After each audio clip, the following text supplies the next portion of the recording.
hello to all of you, and it's a pleasure to be here. It's lovely to see a full house like this, just what storytellers want to see. A lot of people. All right, so I'm going to get a sense of the energy in this group. So we're going to jump right into a game as we begin. All right? So the game goes like this. As I give the instructions, Chris will probably check out on the music. So what's going to happen is we have an invisible thread, probably a rope, that's passing through all of us, okay? So this is row 1, that's row 2, that's row 3, that's row 4, and that's row 5, okay? And as the music plays, it starts with a clap. So start with a mild, gentle clap. And as it continues, begin to pretend, almost begin to believe that you're actually holding a rope, okay? And let's say the row 1 is pulling it in this direction, then the row 2 is pulling it in the other direction. So there's a thread that's connecting all of us that we're all holding on to. Okay? So are we ready for this? Okay.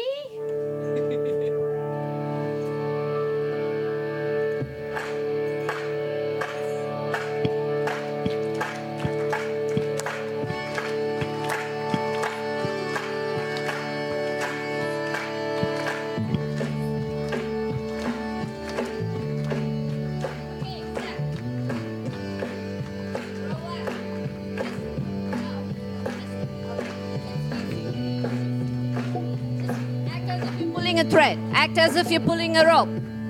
Yeah, wonderful. Row 2. This direction. Hold on to the rope. Hold on to the rope.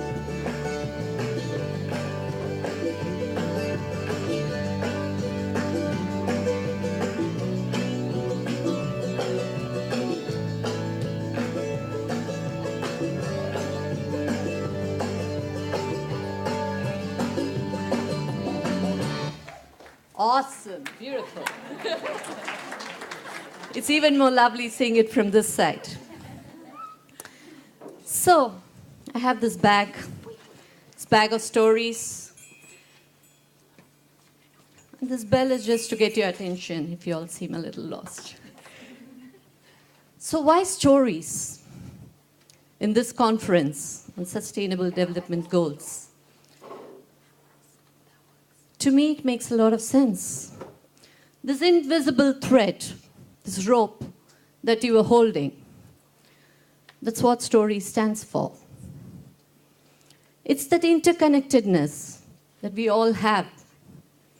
Today, we are here, so many of us, from such wonderful backgrounds, cultures, countries.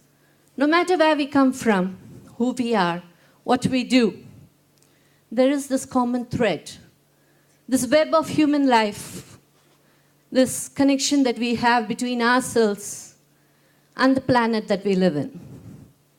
So stories and storytelling signifies this. I feel stories do 3 important things. Stories can inspire, stories can help you reflect, and stories can help you connect.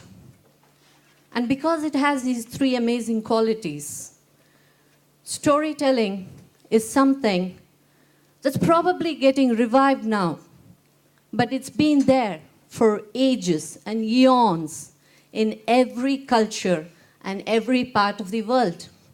And it's still alive. Take your WhatsApp, take your Facebook. It's just stories. So something that comes very naturally to the human being is stories. So in the next few minutes, we're going to look at how there are different kinds of stories. My job is just to get you excited about stories. I was asked to speak about how storytelling can be used in education. There are an immense number of possibilities. So, wasting no more time, every time I ring the bell, that means there's a story coming up. So once upon a time, as most stories begin, there was once a great caliph, a wealthy man, and he had waited for a long time for the birth of his son. And when his son did arrive, there was a great rejoicement. He announced to the whole world and to the people in his kingdom that a son was born. The next caliph was born. So people came from far and wide with gifts in their hands. You name it, it was there. Rubies, diamonds, gems, exquisite utensils, all the luxuries that one could imagine was brought to this family, the caliph.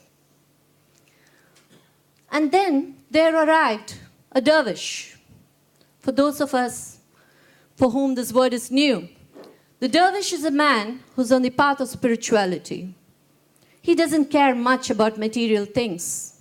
He's more on the quest for knowledge. And probably he looks something like this, with just something interesting on him. And he had stories to tell. So there arrived the dervish to this caliph's home, but he came empty-handed. And the caliph asked, what brings you here? And that too with empty hands. Don't you have anything to offer to the royal caliph, my son? And the dervish said, not yet, but when your son is old enough to listen, I will come and give him a gift every single day of his life. And so time passed. This little boy grew up, and now he was old enough to listen. As promised, this dervish came every single day and told this little boy a story. So this boy grew up just listening to these stories, these tales, these myths, whatever they came from, wherever they came from. Time passed, the caliph became an old man, he died. And then it was the turn of this boy who had grown up, the new caliph. And again, years went by, and this little boy also grew old, and he died too. On his tombstone was written, if I have lived wisely, if I have lived compassionately, and if I have been a good listener to the people in this kingdom, it is only because of the gift of the stories that I received. So stories, how they impact, how they influence, what they evoke is unimaginable. So now we could have the next piece of music.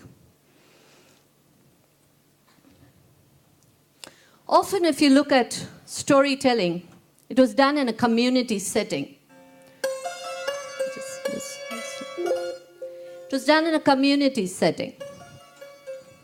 It was about people coming together.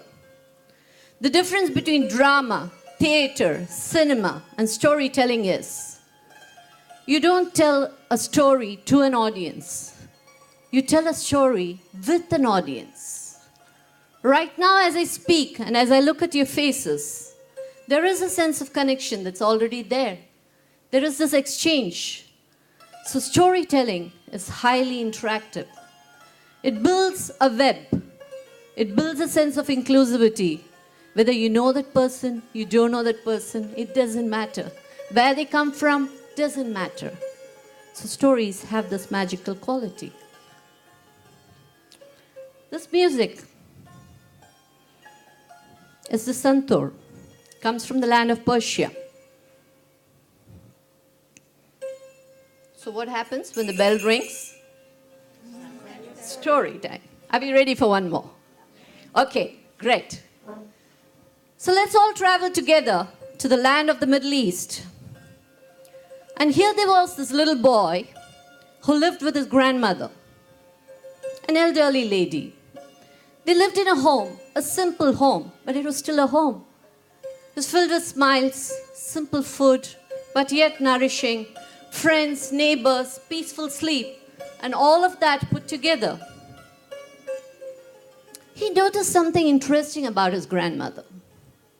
Though very simple, or not much to display as wealth, whenever a stranger or a friend knocked at the door and spent a few moments together, she always had something to give.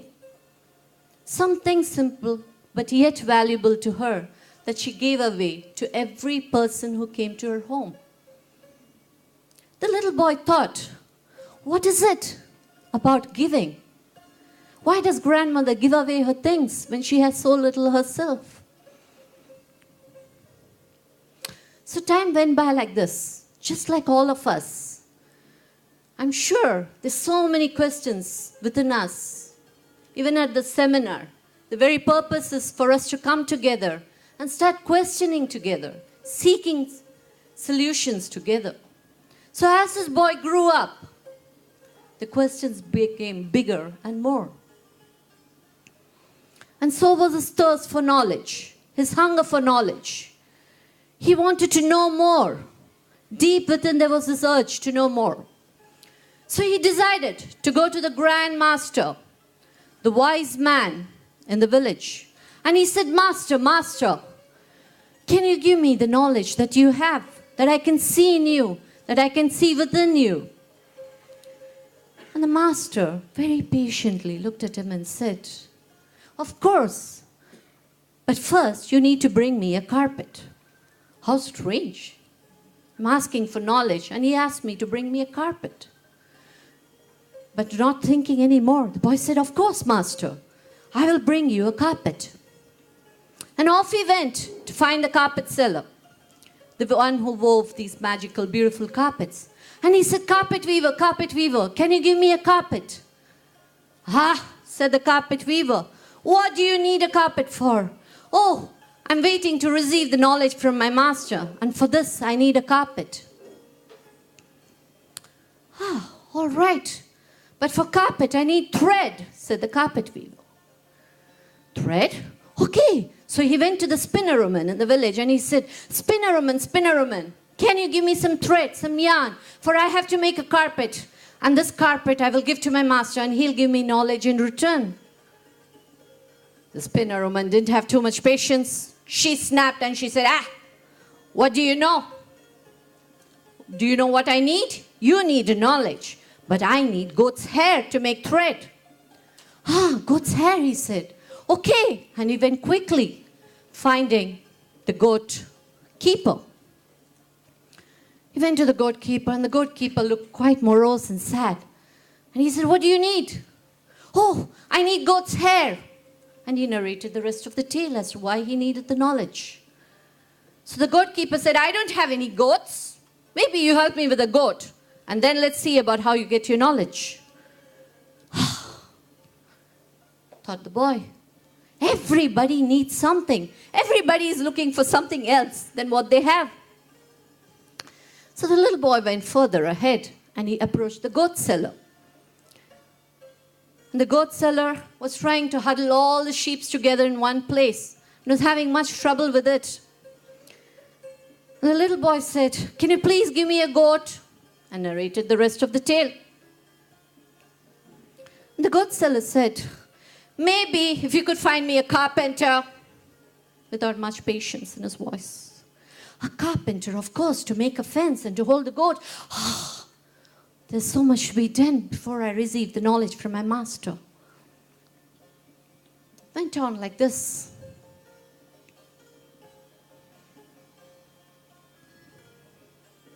So he went in search of the whom? Whom does he need now? He needs a carpenter. So he went to the carpenter. He said, carpenter, can you help me? And narrated again the rest of the tale as to how he wanted to receive the knowledge from the master. And the carpenter said, I wish I could help you, but I'm waiting for a wife. I need a wife.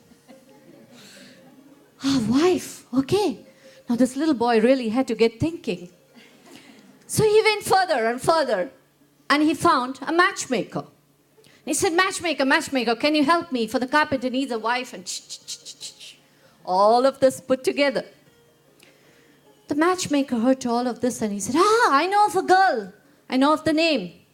I can give you the name. And I need knowledge too. You need knowledge? That's wonderful. Finally, I'm meeting somebody who needs the same thing as I do. And the little boy explained everything. He said, I don't need it that badly. Off you go. And the little boy left. So he went further ahead, and there he saw a merchant at the edge of the village, looking quite worried. And he asked the merchant, Merchant, why do you look so? Is there something I can help you with? Oh, it's my daughter. She keeps ranting all the time. So there was the daughter in the corner, and he went to the daughter and he asked, What is it? Can I help you with something? I want to marry a carpenter. And my father wants me to marry a merchant, she said. Now it all came together. All the jigsaw puzzle. There was this girl who was looking for a carpenter. So he took her to be the wife of the carpenter. The carpenter gave the logs of wood to make the fence for the goat seller. The goat seller gave him a goat, and he took it to the goat keeper. The goat keeper gave him, what? Goat hair. And he took it to the spinner woman. Now the spinner woman was happy to receive this. She could weave the thread, and he took it to the carpet maker. The carpet maker made the carpet, and he took it to the master. There is no wrong answer here, so you can be loud. So he took it to the master. And the master said, here you are. And the little boy said, yes, I've arrived here, the carpet. Now can I have your knowledge? But the master looked at him deeply into his eyes and he said, you already have it, my little boy. So this gift of giving, he realized, was far more than what he had received. Now it all made sense, his grandmother. So how knowledge gets created, in what process, how it comes to a person is unimaginable. And it comes to one when it's least expected.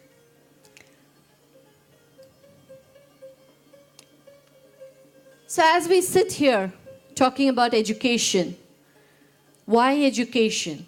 And what does education really mean is a question that is deepened probably within me over so many years. And maybe all of us. Like story is a common thread.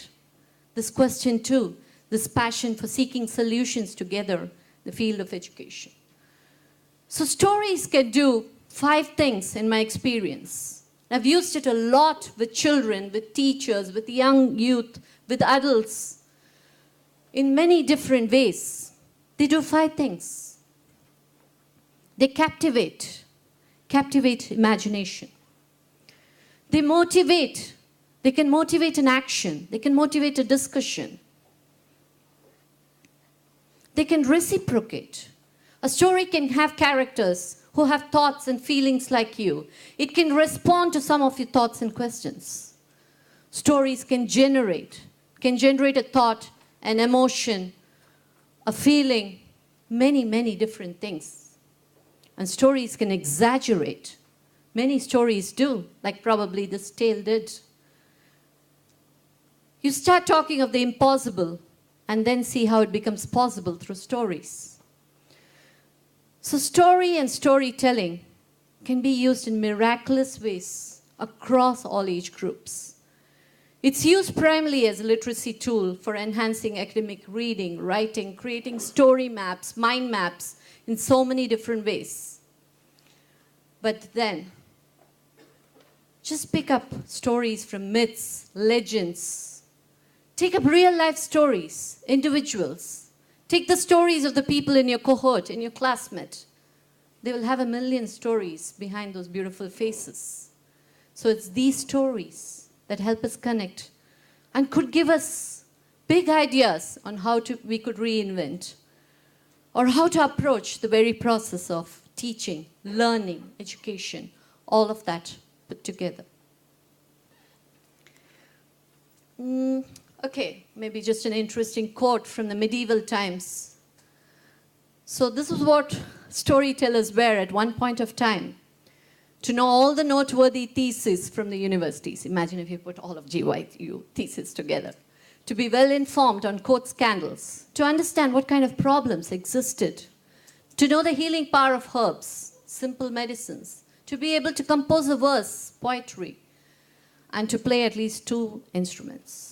Anyone wants to apply to be a storyteller? Okay, so thank you very much. And I actually had 3 stories in store, but looks like we're running out of time. Okay, all right. But thanks a lot.